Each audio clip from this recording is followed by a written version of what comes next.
Buenos días y bienvenidos a esta nueva prédica sobre el Evangelio de Juan, testigo presencial, que creo que lo que vamos a ver hoy día es muy importante para lo que pasamos nosotros. No sé si te ha sucedido, pero algunas de las personas más sorprendentes que hemos conocido son aquellas personas que creen a pesar de las circunstancias. Pasan por dificultades económicas o de salud o un divorcio. Y sin embargo, su confianza en Dios es inquebrantable. Siguen teniendo gozo y paz, contra toda lógica. Paz que, como dijo Pablo, sobrepasa todo entendimiento. Y uno llega a pensar que estas personas están en negación. Pero no, simplemente confían en Dios y sus historias son inspiradoras. Probablemente incluso, conocer a alguien así es lo que te hizo querer conocer a Cristo. O por lo menos investigar más. Porque eso que él tenía o ella tenía, lo querías para tu vida. Porque el futuro era aterrador, la muerte también es aterradora. Y quizás esa paz que viste en ellos, la quieres para ti, cuando viste cómo trabajaron sus dificultades, cómo las pasaron. Y creo que es muy importante para las cosas que nos pasan hoy a ti y a mí. Hay un hombre que tal vez tú hayas oído su nombre, es el doctor Francis Collins. Y él conoció a una de estas personas cuando estaba en el internado en Carolina del Norte. Él pasó a ser el director del proyecto de genoma humano, que muchos de nosotros probablemente ni sabemos qué es genoma. Pero bueno, el genoma es un conjunto completo de ADN, de nuestro material genético en nuestro organismo. En los seres humanos, casi cada célula nuestra contiene una copia completa del genoma. El genoma contiene toda la información necesaria para que una persona pueda crecer y desarrollarse. Así que al doctor Collins se le dio la oportunidad de juntar un equipo de profesionales para hacer un mapa completo del genoma humano, que llega a 3.100 millones de letras que existen en cada una de tus células y las mías. Fue un logro sorprendente, porque deja ver cómo se comportan las enfermedades, las herencias familiares y todo lo que tiene que ver con nosotros. Así que este hombre muy inteligente, tanto que eso fue lo que le encargaron, cuando tenía 27 años en Carolina del Norte, estaba haciendo rondas como interno en un hospital. Y debido a que ese es un lugar donde viven muchos cristianos, él se encontraba cada rato con personas de fe que estaban enfermas y estando enfermos terminales, hablaban de su fe, de que irían al cielo a encontrarse con su Padre Celestial. Y él había crecido en un hogar agnóstico. Así que todas estas conversaciones lo perturbaban mucho a él. Con los años, al escribir un libro que se llama El lenguaje de Dios, que yo leí hace unos 5 años estudiando para razones para creer, él escribe lo siguiente: si la fe fuera una muletilla psicológica, debe ser una muy poderosa. Si no fuera más que un barniz de tradición cultural, entonces, ¿por qué esta gente no está reclamando a Dios con su puño alzado, exigiendo a sus amigos y familiares que dejen de hablar de un benevolente y amoroso poder sobrenatural? Se están muriendo, dice él, y no se quejan. Y un día entra a un cuarto donde está esta mujer muriendo del corazón, ya no tiene esperanza, no puede ser curada. Él había hablado con ella antes y ella le había compartido su fe. Pero ese día en particular, mientras conversaban, ella le dijo: doctor, yo le he contado lo que yo creo, le he contado mi fe. Pero doctor, ¿en qué cree usted? Y esa pregunta terminó cambiando su vida. Y cuenta que se puso rojo y que empezó a balbucear: no estoy muy seguro. Y entonces, y estas son sus palabras, no las mías, se tuvo que enfrentar a su ceguera voluntaria. Lo que significa: no he visto, pero realmente no he estado mirando. No sé, pero realmente no he averiguado. Él escribió que enfrentado a su ceguera voluntaria y su arrogancia, empezó un viaje y decidió ver lo que es posible ver y descubrir lo que podía ser descubierto. Y al final se dio cuenta que había algo en las aseveraciones de Cristo que eran tan creíbles que se convirtió en uno de sus seguidores por el resto de su vida. Incluso durante la jornada de investigar el genoma humano. En otras palabras, había más evidencias de las que él creía, pero no sabía porque no las había buscado. Y aquí, algo chévere. Jesús predijo que eso iba a suceder y Juan lo ayudó. Jesús dijo, te voy a dar evidencia suficiente para creer, y Juan dio testimonio para que la gente oyera lo que él dijo, conociera lo que él conoció, para que pudieran creer lo que él creía. Porque al final del día, como nos decía Tito la primera semana, el cristianismo no es acerca de solo cree o acéptalo por fe. No, no es ten fe en la fe. Pedro, Juan y Bartolomé y todos los demás no siguieron a Jesús debido a la fe ciega. Y nos advierten que no lo hagamos así, sino que lo hiciéramos como ellos, debido a que ellos lo vieron y escucharon. Y Juan motiva a los lectores de su recolección de la vida de Jesús que hagan lo mismo. Quiero que crean y pongan su fe en Jesús, por lo que les cuento que yo he visto y yo he oído. Y así nos lo dice. Lo que ha sido desde el principio, lo que hemos oído, lo que hemos visto con nuestros propios ojos, lo que hemos contemplado, lo que hemos tocado con las manos. Esto les anunciamos respecto al verbo que es vida. Al verbo que es vida. Esto es lo que les anunciamos. Esto es lo que queremos que sepan. Desde el principio que estuvimos con Él, lo que vimos y escuchamos cuando resucitó, porque no era un fantasma, nosotros lo tocamos, eso no era lo que queríamos que sucediera y sin embargo es lo que pasó y ni siquiera lo imaginábamos. Juan continúa en su carta. Esta vida se manifestó, nosotros la hemos visto y damos testimonio de ella. Les anunciamos lo que hemos visto y oído para que también ustedes tengan comunión con nosotros. Y nuestra comunión es con el Padre y con su Hijo, Jesucristo.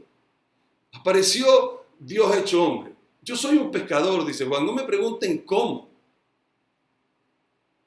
Pero es lo que sucedió. Él vino, fue mi amigo, fue mi maestro y viví junto a él. Esto es lo que vi y lo que escuché. En ese momento Juan era el último de los originales. Ha sobrevivido a todos los demás y aparentemente alguien lo ha motivado a dejar escrita su historia antes de que él también le toque su partida. Lo más probable es que estuviera muy viejo para escribir el Evangelio y este llegó a nosotros en griego y no sabemos si él lo escribía o no. Así que lo más probable es que lo dictó a alguien que anotó los recuerdos de este anciano y llegó a nosotros como el Evangelio de Juan. Y esta es probablemente la parte más importante. Juan no se contenta solo con decirnos qué pasó. Él tiene un objetivo. Quiere que algo pase dentro de ti, dentro de nosotros. ¿Qué es lo que le pasó a él durante su interacción con el Hijo de Dios? Nos dice al final, aquí está mi agenda, esta es la razón por la que escribo esto. Y así lo dice. Jesús hizo muchas otras señales milagrosas en presencia de sus discípulos, las cuales no están registradas en este libro. Empecemos por el principio, dice él. Entendámoslo. Si les escribo todo, no entran en todo lo que estoy recordando en este momento. Así que él continúa. Pero estas se han escrito para que ustedes crean que Jesús es el Cristo, el Hijo de Dios, y para que al creer en su nombre tengan vida. He hecho lo que he podido, dice Juan, para que mi experiencia se convierta en la tuya. Y a través de todo el Evangelio se refiere a esta vida como vida eterna, que no es una que empieza cuando tú mueres, sino aquí y ahora, sabiendo que hay algo más después. Y es que cuando vives así, la vives muy diferente que si piensas que esto que estamos viviendo es todo lo que hay. Así que Juan nos detalla una secuencia de eventos que lo llevó a creer y seguir a Jesús. Y está esperando que sea lo mismo contigo y conmigo. Así que organiza la historia con 7 señales o 7 eventos que dejan ver la identidad de Jesús en la esperanza que pase lo mismo con nosotros. En esta semana vamos a ver una que en tu Biblia puede tener un nombre parecido a este. Jesús sanó al hijo de un noble. La primera semana vimos aquella que tiene que ver con convertir el agua en vino, que sucedió en Galilea al norte. Ahora Jesús viene bajando a Jerusalén para celebrar la Pascua. Y ahí está siempre en peligro por lo que él dice y hace. De hecho, esta es la vez que va al templo y derrumba las mesas de los cambistas y de los vendedores de animales para el sacrificio, porque están devaluando las órdenes de Dios en el Antiguo Testamento. Y claro, los suyos están asustados por lo que le ven hacer y porque lo que creen que le van a hacer a todos ellos. Y salen los líderes del templo y le hacen a Cristo una muy buena pregunta. No le preguntan, ¿qué crees que estás haciendo? No le dicen, ¿qué es lo que te pasa? Le hacen una muy buena pregunta. Le dicen, ¿quién te crees que eres? Y él contesta, igual nos cuenta qué es lo que contesta. Contesta que es el Hijo de Dios. Igual nos dice que mientras estaban allí, muchos creyeron en su nombre al ver las señales que él hacía. Porque esa es la fórmula. Ver es creer. Mientras está allí, se da esta famosa conversación con Nicodemo, en que le dice que tienes que nacer de nuevo, y Nicodemo no lo entiende, y Jesús le dice que siendo maestro de la ley debería saberlo. Él sale de Jerusalén, porque recuerda que Israel es un país que va de norte a sur, ¿no? Entonces él está aquí en Galilea, va a Jerusalén, y ahora vuelve a subir a Galilea, y pasa por Samaria.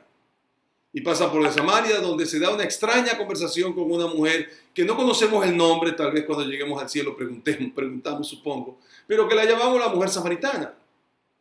Y es tan inusual porque es un hombre judío hablándole a una mujer samaritana y le ofrece agua con la cual no tendrá sed jamás. Ella cree y va a Sicar, su pueblo, y Jesús entra y predica y la gente cree en él por el testimonio de ella. Así, él continúa su camino hacia Galilea y es ahí donde empieza nuestra historia. Y dice, y volvió otra vez Jesús a Caná de Galilea, donde había convertido el agua en vino. Había allí un funcionario real cuyo hijo estaba enfermo en Capernaum. Nos dice exactamente dónde está. La primera señal es una situación alegre. Esta es una tragedia. Y posiblemente esto no sea tan importante para ti como es para mí, pero a mí me causa paz, tranquilidad, saber que Jesús se involucra en ambas. Está en una celebración y está, como vamos a ver, en enfermedad mortal de alguien. Dos detalles importantes antes de que continuemos. Primero que nada, este oficial y su hijo, que vamos a ver ya mismo, vivían en Capernaum. Y eso está a unas 8 horas caminando de Caná. En caballo, tal vez 3. El segundo detalle es que este hombre es un funcionario real, lo que nos deja ver que es un aristócrata judío. Es rico. Así que no caminó 8 o 9 horas, sino que fue 3 horas en caballo o en carreta, dependiendo cuánta gente andaba con él. Y debido a que era un aristócrata, eso significa que lo más probable es que él fuera un saduceo. Ahora déjame explicarte. En Judea, en ese tiempo había 2 grupos religiosos principales. Los fariseos, de los cuales hemos oído bastante, y que eran muy religiosos, meticulosos en cuanto a guardar la ley, creían que Dios estaba involucrado en todo aspecto de la vida y que habría una resurrección de los muertos. Por otro lado, los saduceos eran más intelectuales, eran de la nobleza y creían que todo estaba en la línea de que ya todo está determinado previamente. No estaban seguros si habría vida después de la muerte. Pensaban que estamos aquí para el placer de Dios y que todo está predeterminado. Tu salud, cuántos hijos tendrías, si los tendrías o no, si te casarías, cuánta plata vas a tener, dónde vas a estar en la sociedad, los amigos que tendrían. Todo está determinado, así que no pierdas el tiempo pidiéndole a Dios por nada, porque lo que va a pasar, pasará. El destino determina todo. Pero en este día, todo queda a un lado, porque en esta particular ocasión, Él es un padre desesperado. Eso no es interesante, que cuando pasamos por situaciones como esta en que estamos nosotros ahorita con el coronavirus, ¿es o no interesante que todo nuestro intelecto, nuestro orgullo, todo lo que somos o pensamos que somos, todo queda hecho cenizas cuando todas nuestras certezas quedan hechas a un lado cuando alguien que amamos está sufriendo? Y en este día, él es un padre que está asustado porque su hijo está muriendo. Y así continúa Juan su relato. Cuando este hombre se enteró de que Jesús había llegado de Judea a Galilea, fue a su encuentro y le suplicó que bajara a sanar a su hijo, pues éste estaba a punto de morir. 3 horas a caballo o a carreta, no mandó sirvientes, fue él en persona. Y aquí va una teoría, y es solo eso, una teoría. Tú sabes que a mí me encanta decirte que mi Biblia dice más cosas que la tuya, ¿no? Este hombre está ahí con su esposa viendo morir a su hijo. Y yo creo que la esposa le dijo, ¿sabes qué? Te vas a buscar a este hombre. La esposa le dijo, ¿sabes qué? Mi hijo está muriendo, no me importa si son rumores, vas, lo traes, aunque sea lo último que hagas. Y este hombre puede haber argumentado, pero mi hijo se está muriendo y cuando vuelva puede estar muerto. Y ella le repitió otra vez, te vas y el resto no me importa. Y es que las madres son así, ¿no? Recientemente tuvimos un episodio, nosotros, Andrés y Soraya, con mi hijo Andrés. Mi hijo Andrés estaba en México cuando empezó la cerrada de las fronteras. Y no parecía que iba a llegar. Finalmente llegó a las 11:30 del día que cerraron, porque pusieron un avión adicional y lo pudieron traer. Tú no te imaginas lo que era para Soraya. Soraya quería que nadie lo vaya a ver. Porque eso es lo que una madre hace, y creo que todas ustedes, madres que me están escuchando, lo entienden perfectamente. Así que este hombre toma la decisión. Voy. No mando sirviente, voy yo mismo. Porque estos son rumores, no tengo certeza de que él pueda hacer algo. Pero ¿sabes qué? Voy a ir. Y el verso dice que él está rogando a Jesús una y otra vez. No importaba su posición en la sociedad, ni si era digno de rogar o no, si era digno rogar o no para él, ni su teología, ni su cosmovisión. Mi hijo está muriendo y tú puedes hacer algo. ¿Qué tengo que hacer para llevarte con él? Algunos de nosotros hemos estado allí. Puede que en esta emergencia tú estés allí. Puede que todos nosotros estemos allá. Y tu primera oración cuando has estado en eso es una de desesperación, ¿verdad? Algo como esto. No sé si hay alguien ahí, pero si hay alguien, necesito ayuda, la necesito ya. Lo que Jesús dice a continuación parece insensible, pero es solo por la traducción, como vamos a ver. Jesús se dirige a todos a su alrededor, a la masa, ya no a él solamente, sino a todos. Y dice, ustedes nunca van a creer si no ven señales y prodigios, les dijo Jesús. Si lo ves así, pareciera una repelada, pero realmente está diciendo algo que es verdad. Porque ¿cuál sería la razón para creerle a Jesús? Él está haciendo estas aseveraciones sorprendentes de quién es Él. ¿Por qué habríamos de creerle? Así que lo que está diciendo es verdad. Tenemos que ver algo para creer lo que Él está diciendo. La gente tenía que ver algo para creer lo que Él decía de sí mismo. No esperó que nadie tenga fe sin ver, solo porque podía hablar bien. Así que Jesús decide darles algo de qué hablar, un milagro que sigue resonando aún 2000 años después. Y así nos lo cuenta Juan. Señor, rogó el funcionario, baja antes de que se muera mi hijo. El noble le contesta, Señor. Lo reconoce como tal, aunque socialmente este hombre está arriba de Jesús. Pero en este momento él está debajo de él. Señor, hasta mis amigos están avergonzados de que estoy rogando, pero por favor ven conmigo. Está tan desesperado, pero a la vez está confiado de que si lleva a este rabí donde está su hijo, él lo sanará. ¿Por qué está tan confiado? ¿Por qué hizo este viaje? ¿Por qué deja a su hijo? simplemente por rumores sobre el Hijo del Hombre, historias de un Salvador, historias de que ha llegado la santidad personificada. Y tiene en la mente de él dos opciones. Él viene conmigo y puede que mi hijo se sane si los rumores son ciertos, o él se niega y mi hijo morirá. Pero Jesús sonríe porque hay una tercera opción. Lo que Jesús le dice es algo que ha quedado grabado para todos nosotros desde ese día. Jesús le pide a este noble que confíe en él basado en el testimonio de otros. Le pide que confíe en la vida de su hijo basado en lo que otros le han contado sobre él.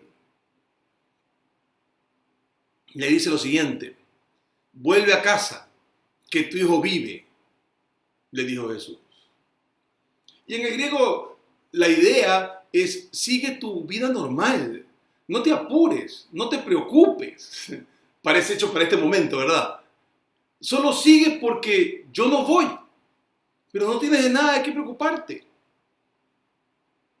¿Se imaginan? Padres cuando le dicen, tu hijo va a vivir. Pero imagínate lo que este hombre siente cuando le dicen, tu hijo va a vivir, así que anda tranquilo. Pásate por el mall, compra algo para la señora. No te preocupes, sigue tu vida normal. Señor, si yo no voy contigo, tiene que haberle dicho este hombre, va a haber 2 muertos en mi familia, no solo uno. En mi mente solo hay 2 posibilidades: o vienes conmigo y mi hijo se sana, o no vienes y mi hijo muere. Y me dices que no vienes y mi hijo vivirá. Me imagino yo en este momento este hombre mirándose hacia los guardaespaldas de él y pensar, lo llevo a la fuerza.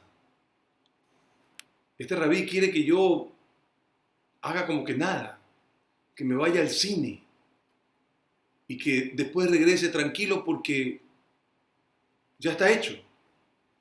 Que me vaya como que nada a casa. ¿Y sabes qué? Así es como nosotros todos vivimos. Por eso es que esto es tan espectacular. Porque lo que nos recuerda Juan, lo que Juan recuerda, lo que nos escribe Juan, no son actos aislados de bondad. Es Jesús pintando el camino de que hombres y mujeres tendríamos que andar por los próximos 2000 años. Y que estamos caminando hoy en forma colectiva, como nunca antes. Esta es la historia de toda una vida resumida en un día. Tu vida y la mía, resumida en un día. Nos pide confiar en su palabra basado en el testimonio de otras personas. Se nos pide que le confiemos nuestra vida, nuestro futuro, nuestras finanzas, nuestros hijos sanos o enfermos, basado en la palabra de testigos presenciales. Que debemos pasar nuestros días con nuestras oraciones no contestadas, confiando en que este hombre es quien dijo ser y que demostró ser quien realmente era. Como vimos cuando empecé esta charla, hemos visto gente así, ¿verdad? Gente que camina con su oración no contestada, enfermedades que no son sanadas, cargas que no son levantadas, finanzas que no son mejoradas, esposos que no regresan, hijos que no regresan, padres que actúan como niños. Hemos visto gente llevar esto y a pesar de eso, solo hay gozo, paz y confianza que nos intimida y nos inspira al ver esa fe. Como le pasó al Dr. Collins, quien llegó a la fe por eso y probablemente es tu historia también. ¿Sabes cómo debemos de ver esto, lo que seguimos a Cristo y tenemos ese resentimiento de que la oración no me ha sido contestada, eso que Dios no nos da, pero sin embargo seguimos sirviendo y entregando nuestra contribución financiera y seguimos siendo fieles y cada noche seguimos con nuestra oración no contestada, que a veces dudamos, claro que dudamos, si Dios está ahí, si le importamos, pero seguimos adelante? ¿Sabes lo que debemos pensar? Pregúntate, ¿sabes quién te observa? Y seguramente no. ¿Sabes que la gente está siendo cambiada debido a tu fidelidad? Tal vez no te has dado cuenta. ¿Sabe quién está a un mes o a un año o 5 años de poner su fe en Jesús debido a ti? No lo sabes. Esta historia de este hombre es nuestra vida encapsulada en un día. ¿Te imaginas al noble? Está sorprendido. ¿Vienes conmigo o no? Y Jesús dice, no, pero anda tranquilo, todo está bien. Ha rogado y no ha conseguido lo que vino a buscar. Y finalmente toma una decisión, una que gente ha tomado por más de 2000 años. Y esto no es una exageración, es una decisión que cambia la trayectoria de una vida y puede ser que suceda con la tuya. Decidió creerle a Jesús y vivir como si Jesús decía la verdad, aunque no había ninguna evidencia de que él fuera así, porque todavía recién Jesús estaba empezando su ministerio, él no tenía ninguna evidencia, estaba creyendo por lo que había oído a otros contar acerca de Jesús. La historia sigue. El hombre creyó lo que Jesús le dijo y se fue. No solo creyó, que ya es bastante, sino que se comportó como si lo que Cristo decía era cierto y era confiable y se fue de regreso a casa. Imagínate, se alejó de la única persona que podía sanar a su hijo porque decidió confiar en él por el testimonio de otras personas. Para usar una frase que probablemente has usado o has escuchado a cristianos usar, él se fue a casa por fe, no por vista. ¿Puedes imaginarte? Algunos de ustedes no lo pueden hacer aún y han estado en esto del cristianismo por años. Otra vez, es una vida condensada en un solo día. Cuando iba a casa, pensando en lo que pasaría cuando llegara, imagínate, iba a casa y no sabía si algo sucedía y si su mujer lo iba a terminar matando por no traer al rabino. Y nos cuenta Juan, cuando se dirigía a su casa, sus siervos salieron a su encuentro y le dieron la noticia de que su hijo estaba vivo. ¡Wow! Lo encontraron en el camino diciendo, hey, tu hijo empezó a recuperarse. Continúa Juan. Cuando les preguntó a qué hora había comenzado su hijo a sentirse mejor, le contestaron, ayer a la 1 de la tarde se le quitó la fiebre. Te puedes imaginar, un viento recorre su espalda, ¿no?, de este noble. Las lágrimas empiezan a recorrer sus mejillas y seguramente se voltea y mira hacia Canaán diciendo gracias. Y Juan nos cuenta en el versículo 53 que fue el momento exacto en que Jesús le dijo, anda tranquilo, tu hijo vive. Con la noticia, te puedes imaginar, el noble apura sus pasos, seguramente dejó a todo el mundo botado, cogió el caballo y arrancó a ver a su hijo. Dejó el mundo atrás, vuela a casa y ahí está su esposa, diciéndole que algo milagroso ha sucedido. Pero cuando la esposa le empieza a contar, el noble no parece sorprendido. Y ella se voltea a preguntar, oye, ¿y el rabino? Y el esposo le cuenta la historia. Y como resultado de esa historia, Juan nos dice lo que pasó. Dice, entonces, el padre se dio cuenta de que precisamente a esa hora Jesús le había dicho, tu hijo vive. Así que creyó él con toda su familia. Esta fue la segunda señal que hizo Jesús después de que volvió de Judea a Galilea. Y claro que todos creyeron, por supuesto, porque ver es creer, aunque tengas que esperar para creer. Y vio porque creyó basado en el testimonio de otras personas y encontró que eran verdad, que no eran rumores, y que Jesús era el Hijo del Hombre, el Salvador, la santidad hecha persona. Y esta fue la segunda señal. Pero ahora, ¿qué tal si volvemos a la frase caminando por fe? Si has pasado mucho tiempo en la iglesia, la has oído probablemente 1.000.000 de veces. Pero aquí está lo que no se nos dice. Caminar por fe no es caminar por esperanza o por deseo o por un pensamiento positivo. Lo que demuestra este pasaje es que caminar por fe es vivir cada día de mi vida como Jesús es quien dijo ser. cada día como si Jesús dijo la verdad. Es vivir y andar como si Dios es realmente tu Padre Celestial, porque Jesús dijo que cuando oráramos lo llamemos así. Porque cuando las cosas no van bien, solo acuérdate en tu perfecto Padre Celestial.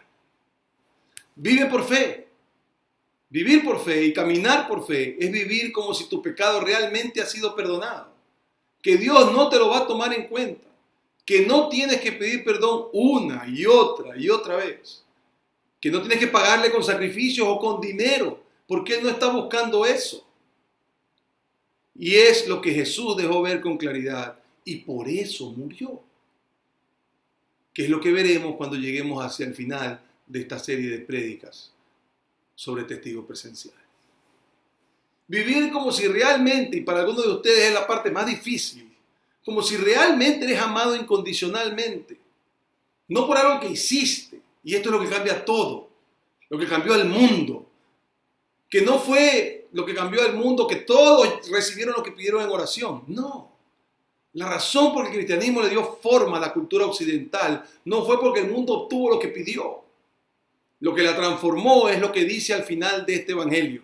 Cuando Jesús le dice, me voy y no pueden venir conmigo. Pedro le dijo, Señor, voy contigo. No puedes. Me voy, regreso y me voy de nuevo. Pero esto es lo que quiero que hagan. Quiero que den el ejemplo de cómo se tratan unos a otros. Y que cuando más sombras haya en sus vidas, lo más que la luz debe brillar dentro de ustedes. ¿Te suena algo que debemos hacer ahora? Así que siento mucho, le dice Jesús, pero no siempre voy a decir que sí y tampoco lo hará mi Padre. Pero síganme y amen como yo los he amado. Ahora son embajadores de una nueva forma de amar. Son embajadores de una clase única de amor. Como yo los he amado. La fórmula es como yo los he amado, así se llama. Esto es lo que cambió al mundo, lo que cambia matrimonios, lo que cambia ciudades, lo que cambia culturas. Caminar por fe es hacerlo con la confianza de que Dios es quien dijo ser, que Cristo es quien dijo ser y que Dios es quien dice ser, como el Hijo nos lo reveló. Porque cuando Felipe, el apóstol, estaba frustrado, se estaba frustrando y le dijo a Jesús que le enseñara al Padre y con eso le basta, él le dijo, Felipe, ¿me has visto a mí? ¿Has visto al Padre? Miren cómo soy yo, así es Él. Para los que tenemos años en cristianismo, entendamos que caminar por fe es seguir confiando, seguir siendo generosos, seguir sirviendo, aunque parezca que no da resultado.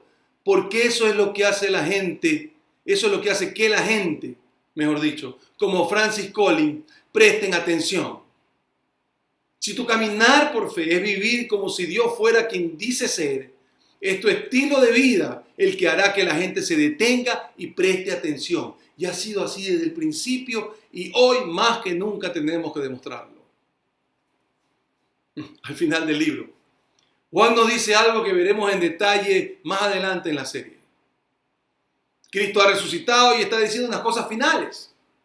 Y Jesús sabe que sus apóstoles volvieron a la fe porque lo han visto volver de la muerte. Y también sabe que estos hombres serán los que documentarán las experiencias que han tenido con Él. Y que debido a eso, esta historia pasará de generación en generación. Y que la gente empezará a creer no por lo que vio, sino por el testimonio de estas personas. Ahí hace la siguiente declaración que realmente es para ti y es para mí. Y les dice, porque me has visto, has creído. Dichosos los que no han visto y sin embargo creen. Ellos lo vieron resucitado, nos lo cuentan a nosotros y a nuestros hijos y nos cuentan que Cristo dijo, dichosos, bendecidos los que creen por el testimonio de ustedes. ¿No es increíble? Juan nos recuerda siempre que Él no es nadie especial, no es nada especial, porque no lo es. Juan no es nadie especial, que solo fue un testigo presencial. Pero creo que era importante, nos diría él, que deje un documento con lo que vi, lo que escuché, para que tú creas también. No porque viste lo que yo o escuchaste lo que yo, sino porque te he contado lo que yo experimenté.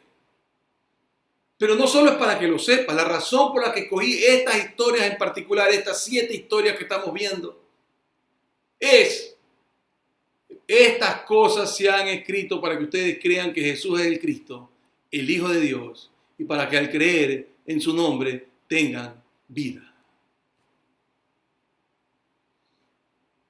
Quiero que respondas, dice Juan, como yo respondí. No quiero que te pierdas esta relación con el Padre Celestial.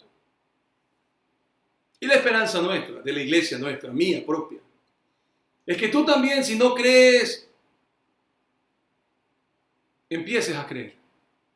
Y si crees, te empieces a comportar y a vivir por fe, no por vista, como hemos explicado en esta prédica. Que a través de la experiencia de Juan y de todo lo que ya creemos en él, tú también puedes tener vida en su nombre. Y si estás tentado a pensar, porque todo lo hemos hecho en un momento determinado, es que si me pasara a mí lo del noble, claro que creería.